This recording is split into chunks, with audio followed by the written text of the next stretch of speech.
The dust of the Exedra release has finally settled and people have formed their opinions, and one thing is clear more than anything. Exedra failed to make its players understand what Exedra is trying to be. To explain what I mean, I have a video here made by Pythia, which I think was really well made. However, I think it's a video that is quite perfectly emblematic of people's reactions at Exedra's release and its early content. I want to preface this by saying that at no point will I heave any blame onto either Pythia or any other player, but rather I want to use the points made in that video as a jumping off point to talk about how most people reacted when they first played Exedra, why those reactions are not aligned with what Exedra is trying to be, and more importantly, why Exedra failed to set its expectations correctly. The TLDR is that the release content and its initial hours were a terrible vertical slice of what the game has now become even less than 5 months after release. Let's start with what every player will start with, the main story. Pythia's and most players' reactions to the story went something like this. Once we finish this battle, we get to see our first story cutscene. Magia Record's story was great and introduced so many charming characters, so I wonder what this game's... Oh. It's just an anime recap. That's, not really what I expected. The fact that most players got blindsided and disappointed by main story starting with a recap of Madoka is already a huge flag and a sign that Exedra failed to properly inform its players what the main story was even going to be. Magia Record, for example, makes it clear at the very beginning that it will tell its own story with its own characters, and that is told directly to the player as soon as you start. In Exedra, however, it is unclear why we are putting this much emphasis onto the retelling of Madoka, and maybe spending more time with Namae and AQ first would have made a huge difference towards making the player understand the actual structure of the game. Magia Exedra is primarily the story of how Namae, with the help of AQ, tries to understand human emotions to eventually be able to help the Law of Cycles. It is hinted at that the Law of Cycles is somehow damaged and that Namae is in some way vital to restoring it, yet this important piece of context is barely present in the story at all, and instead we immediately get catapulted into a Madoka recap. Aside from spending more time with Namae and AQ, another way this could have been handled better is, let's say for example when Namae is about to experience the Madoka story, you have a box pop up that asks the player if they have already seen Madoka and then gives them a button to automatically skip all the cutscenes, something that the game does actually do later in front of almost every cutscene for that cutscene. On top of that, Pythia mentioned that she enjoyed the original story and character from Magia Record a lot, which I did too, but here's the next misstep of Exedra. Exedra failed to make it clear that the early main story is not the focus of Exedra as a whole. It's literally just the anime's plot but in visual novel format, even including screenshots from the show. I don't really understand the point of making this the game's main story because people who are new to Madoka Magica could be confused without the extra context that the anime provides and the game comes out, and longtime Madoka fans already know the story and could just go rewatch the show. Exedra wants to have a basis for future original stories and various game modes and type of content, all built around the Madoka franchise. In order to tell more stories in the franchise, however, the developers could have simply assumed that every player had already seen the Madoka anime. However, they decided to not assume this and instead provide a retelling of the anime within Exedra so that they can then write more stories with the understanding that every player knows the important anchor points of the story and the characters. I don't think any player stumbling into this game would intentionally seek out the anime instead of reading the story in Exedra, as just getting hold of the anime isn't a trivial accomplishment, so the devs did their best to recreate the anime as best as they could in-game. With this, everything suddenly makes sense as to why they would have such a lengthy one-to-one recap of Madoka and why they put Namae's story in the background for now, even if maybe it wasn't the best choice. So what about the event stories? The permanent event story, Steady Steps Forward, Magical Girl Dreams, is honestly nothing special. Just fan service for us to see all the girls together being happy, which I guess we have asked for. But I still don't get why the only original story is locked behind slogging through the first 4 parts of the anime recap. The other event stories I played through were just poor recreations of the various Madoka spin-off mangas, which was pretty disappointing to see. I don't get why they apparently couldn't write any more original stories than just some fan service. And I have to wonder what they'll do once they run out of existing content to cover in the main story. After all, a strong narrative is crucial to keeping a gacha game going for years, especially if you're lacking in other departments. I mentioned before that Exedra wants to tell its own original stories in the Madoka universe, but it is true that at release, there was only one short original story and another one that was simply an adaptation of a drama CD. It makes sense that when you have a framework for telling Madoka stories like Exedra, that you then use that opportunity to retell stories from the drama CDs while you're actively writing new stories. At release, however, this wasn't quite clear and looked like retellings with only small amounts of original content were going to be the norm. Exedra once again failed to make its intentions clear at release time, as since then only 2 other drama CDs have been adapted, but outside of those, every single other event has been a completely original story. If you combine the 2 halves of 2-part stories into a single story, that means that after the release of the game, only 2 more adaptations of older stories were put into Exedra events, plus the first part of Season 0, and compared to that, 8 entirely original stories, some of which even have some very deep cuts into Magia record that most players won't even immediately understand, what was then put into the game. We also know the devs are already working on a more extensive original story, which supposedly is of a larger size comparable to most spin-offs. On top of that, every character has their own personal story as well, similar to characters in Magia record. However, a lot of those stories, even from the ones in Magia record, are entirely new and different from the Magia record stories. So all in all, does that mean people were wrong? No, because at release, that's just what it initially looked like.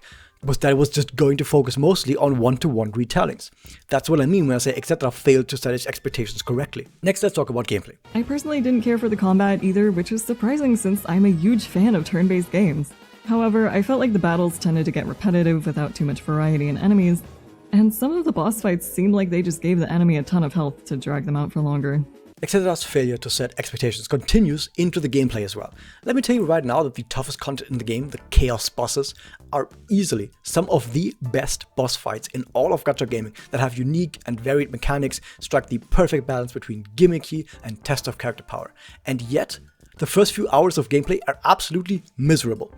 You have to slog through what feels like the exact same type of battle for hours upon hours without much variety, and the boss mechanics are not powerful enough to actually make you change your strategy. The reason for all this is, let's say, threefold.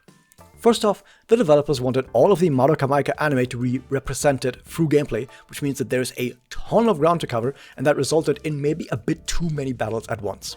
It only gets worse once you add in that they also wanted to retell Oriko Magica, Sadness Prayers, and the beginning of Magia record to allow for the widest baseline possible for side events. But I do think, and I do wonder if maybe this should have been spaced out a bit more. Secondly, there are way too many battles within each chapter. If you're going to release this much content at once, it stands to reason that maybe there should not have been this many fights in each of the chapters, especially when there's not much variation between them. Having fewer nodes on the map that each have more variety between them would have helped out a ton. Thirdly, the devs saved all of their actual boss mechanics for higher difficulties. Making boss mechanics more important at lower levels would have also benefited the gameplay quite a bit, especially because on the highest difficulty, Nightmare mode, the boss mechanics are actually extremely important to you and to the way you're approaching the game. I've been playing Honkai Star Rail since release, and in the game you can solve any boss fight by simply making whatever your highest DPS team is and sending it in on auto battle without a second thought.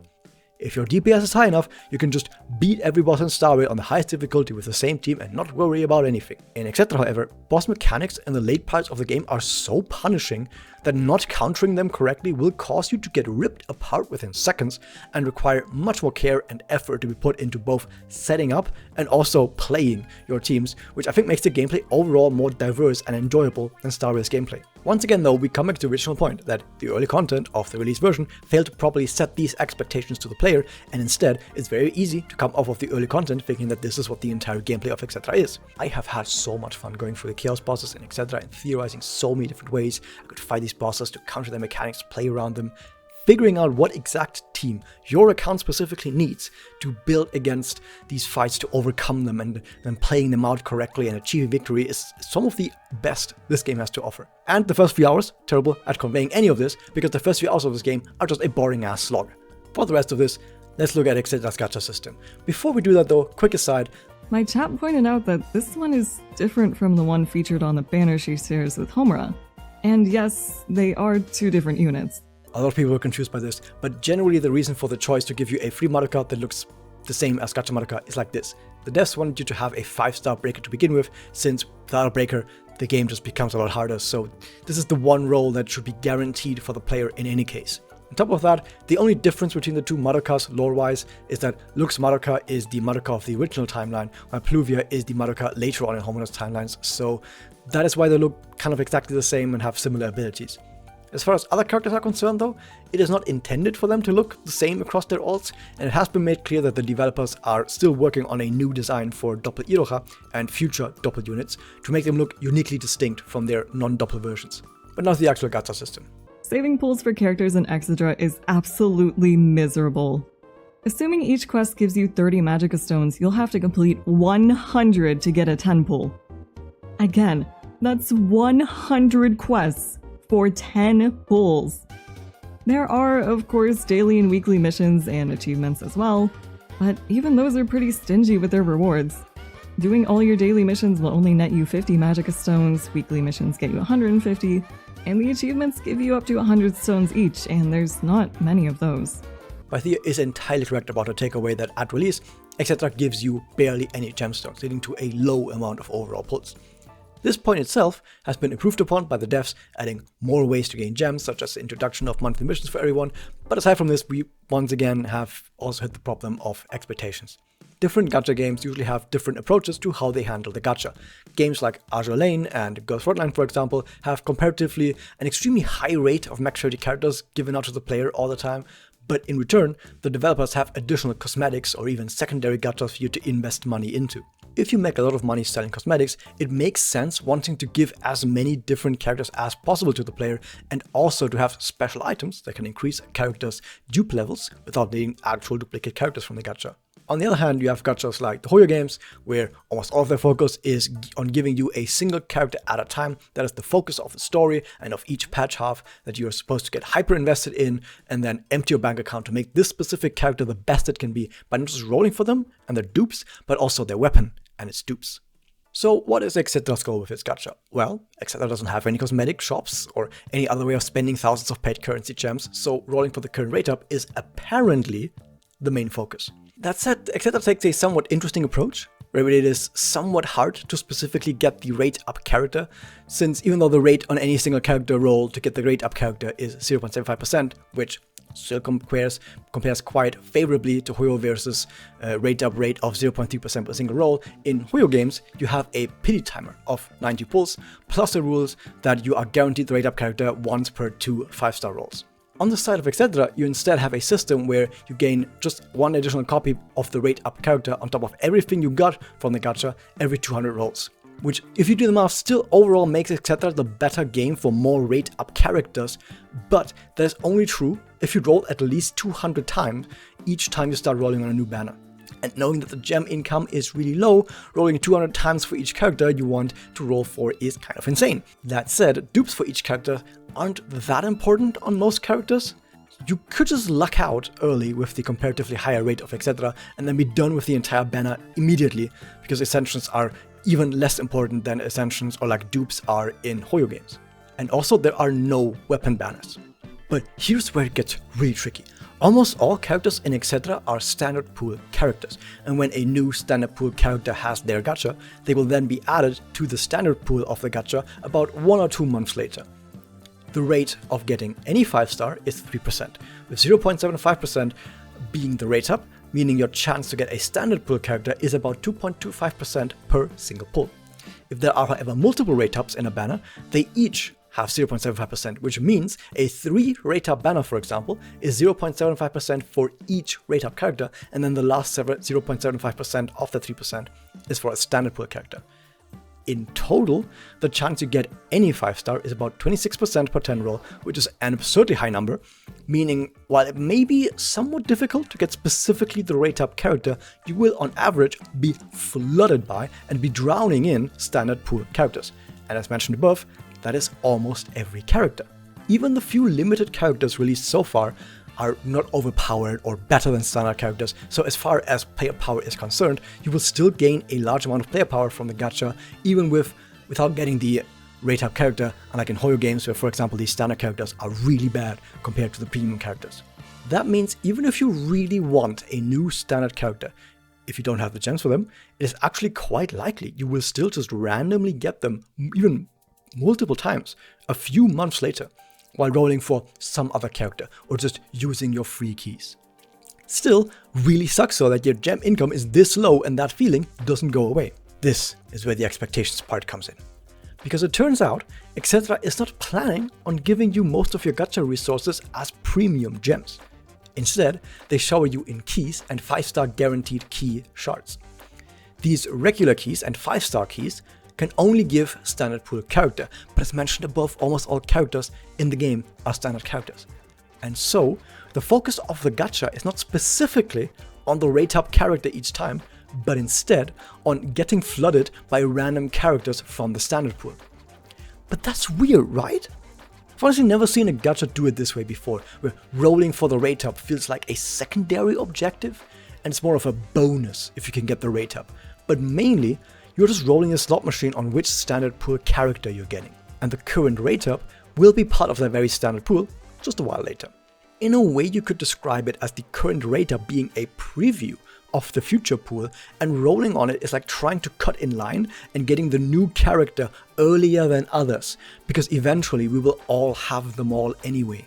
All this is kind of confusing and weird to wrap your head around compared to most other gacha games. And once again, I will not blame any person for having any negative initial reactions to the gacha system. I did too. Overall, the gacha of Exedra, however, does give you a comparatively a lot more characters and a lot more power for your account compared to other gacha games. It's just that it's mostly spread across various keys and key shards and focused mainly on the standard pool, instead of most other gachas where the game mainly gives you your regular premium currency to spend on the rate up banner specifically for that rate up character only. It's a gacha system that, despite being actually quite friendly to the player mathematically, still manages to feel really terrible and unfriendly, because all the player initially sees is that you get almost no gems, and that the only way to guarantee the rate up is to roll 200 times, and with those low amount of gems that you're getting, how do you not feel really bad seeing and hearing this? To underline this, the devs recently added a new system to the gacha where most banners now have a system whereby rolling 50 times gives you a bonus standard character, and rolling a total of 100 times on that banner then gives you another free character. And that free character then has another 88% chance to be a standard character or a 12% chance to be the rate up character. Once again, more stuff that gives you a lot more standard characters made up of past rate up characters instead of the current rate up character. On a rather unimportant side note, Pythia mentioned this about the gacha animations. The gacha animation is fine, I guess, but I honestly feel more hype from watching that simple summoning circle in FGO. And in a world where we have gacha animations like Honkai Star Rails and Arknight's Enfields, this one feels rather bland. Not every gacha game has to have outstanding animation when you pull, of course, but this one just feels so lifeless. It's very hard to get excited for, even when you pull a 5-star. Now, there are actually a lot of different unique animations and special events that can happen during a gacha pull that range from small things to huge surprises, like a blue orb suddenly turning into a gold orb just as you're about to open it. And there's also a special animation that can play when your rolls get surprised by a vision of the character that you're about to pull. And also the biggest hype moment in maybe any gacha game, you can get a special animation where after seeing your rolls, Homura will rewind time to the start of the gacha animation and make the roll play out a second time, but this time giving you 3 or more golden orbs at once. As far as the Magia Pass is concerned that Pythia mentioned. Oh, great, a monthly subscription service. These, in my unprofessional opinion, seem like an outright scam. The Premium Pass, which is a whopping 18 USD a month, adds monthly missions for pass subscribers, which allow you to earn up to 10 whole pulls in Magica Stones by doing missions. Yeah, she's not wrong in the sense that generally paying for any gacha game at all is spending real money on digital goods that have no tangible value. So generally you should only pay money for a gacha game if you feel comfortable basically throwing that money out a window and never seeing it again. That said, if you do want to pay money for a gacha game, the Magia Passes are actually extremely good deals, especially after a recent update that greatly increased the amount of rewards you get from them. You do get vastly more gems and rewards out of the passes than using the same amount of money on actually buying gems and rolling with those. So even though they're only for people who do want to spend money already, if you are someone who does intend to spend money on Exedra, they are actually a great deal. And before I wrap things up, I just have to mention that Ultimate Madoka, a character that wasn't added to Magia Record until its 1-year anniversary, was added to Magia Exedra only 36 days after launch. That's just barely more than a month after. This was a pretty shocking decision in my opinion, considering many players were probably saving up since launch in anticipation for her, and got very little time to do so. I absolutely agree, Madoka should not have come out this early. The reason is most likely that she was always meant to come around this time, and actually came out in real life while Purgisnacht, and it is possible that the advertising space bought for her could not be cancelled anymore without incurring huge fines. But because the game had its launch delayed and the devs did not know when they could get the game out, I assume the timing just ended up being really bad. That said, I do believe Madoka was always meant to come out in the first few months of the game's lifetime, as her model and some of her animations were already in the game's story cutscenes at launch. On top of that, it makes sense to release characters when they are relevant to the current story, and Madoka is specifically relevant to the end of the Madoka anime, the final chapter of which the game already launched with, meaning it wouldn't make much sense to wait too long before, they move on to other spin-offs and stories. Otherwise, they would, for example, have to randomly drop her in the middle of the Tarot Magica story, for example, and that would feel really out of place. The entire point of a gacha game is to grab your attention from the beginning and keep you hooked so that you'll want to invest time and, of course, money into it. If a gacha game is boring, what reason is there to continue to play it, let alone spend any cash on it? I know a lot of this has been sounding like just keep playing the game, it's going to get good at some point, but that's not the entire takeaway that I wanted you to have. Rather, the idea that due to the way that the early content is structured, it's very easy to get the wrong expectations and then have those expectations betray you and make you get the wrong impression of the game. And while that impression is very reasonable and fair to have, it is not the expectation that the game wants you to have, which is entirely a failing on behalf of the game. Anyway, I'm sorry for a bit of a different video now, but I never really got around to addressing the player feedback from the game's release, so I guess it's better late than never. If you really like this and you want to see more of my content, hit that subscribe button, become a member, and I'll see you guys next time. Shoutouts to my channel members, which include Lip van Winkel and Simpletor. Thank you very much.